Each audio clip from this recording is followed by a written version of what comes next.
and thank you so much for all those kind words. When I very first started kindergarten, I was so excited because I was finally going to get homework, like my big brother. And as I got older and homework became real work, instead of just coloring, I'd look at her, and kindergarten Mary, who had dreamt of homework, was watching inside my head like, this is not what I was expecting. This is not really what I had in mind. And then I hit middle school, and kindergarten was like, oh God, this is hard.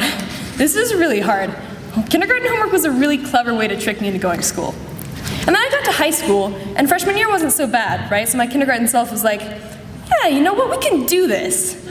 But by the time I got to senior year, and I started juggling APs and college apps and friends and family and sleep, kindergarten Mary is just up there freaking out, running around and screaming something about coloring books and colored pencils. But honestly though, you all know what I'm talking about. School is hard. And we're the lucky ones too, because we get to go to private school. And yes, among the ill-fitting uniforms, the bell is telling us where to go and when, the cafeteria food, the not being allowed to leave campus, the administration having a large control over a large part of our lives. This place can sometimes feel kind of like a prison, which can't really be contested because Netflix did literally use this building in a movie as a prison. So it's no secret that life as a judge student comes with a large amount of structure, but we come out of this place so far ahead of so many other kids who would kill to go to school here. And even though it is a real challenge to get through judge, the challenge of judge is a blessing. Without challenges, life is pretty boring.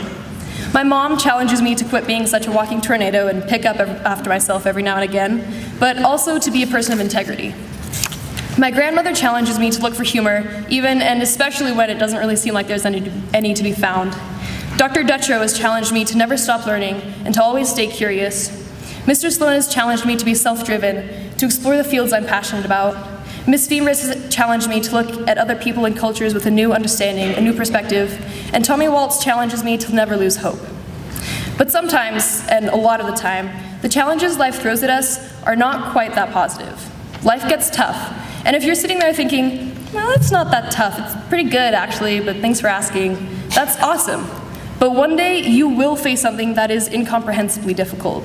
And that's the crazy thing. See, we think we have this whole life thing figured out. We think once we grow up, everything falls into place because we're adults and we're finally ready for real life. But every adult still has their kindergarten self running around inside their brain, wondering what happened to coloring books and crayons.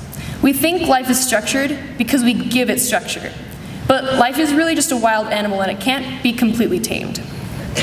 So what do we do when life gets out of its cage and starts wreaking havoc? We turn to the people around us. We cannot survive completely on our own.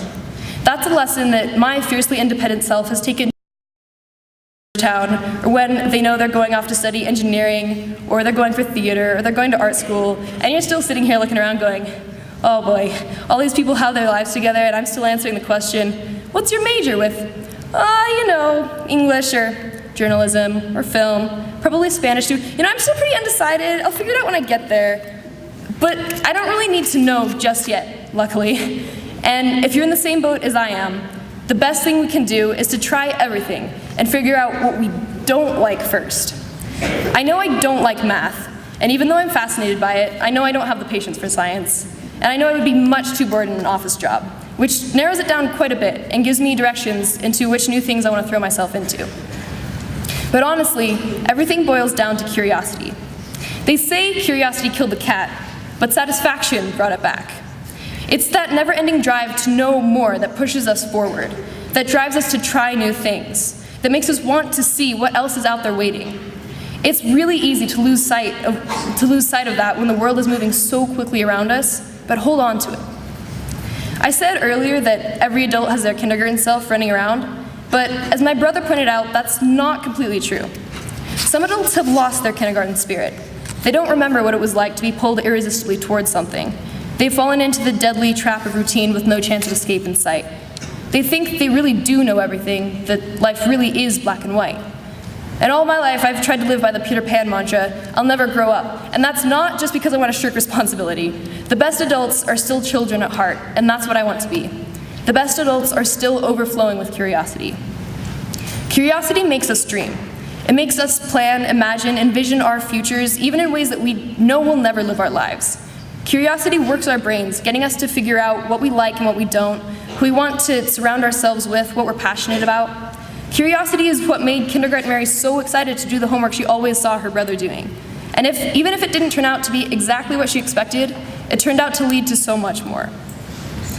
Dream big, branch out, do not fear failure.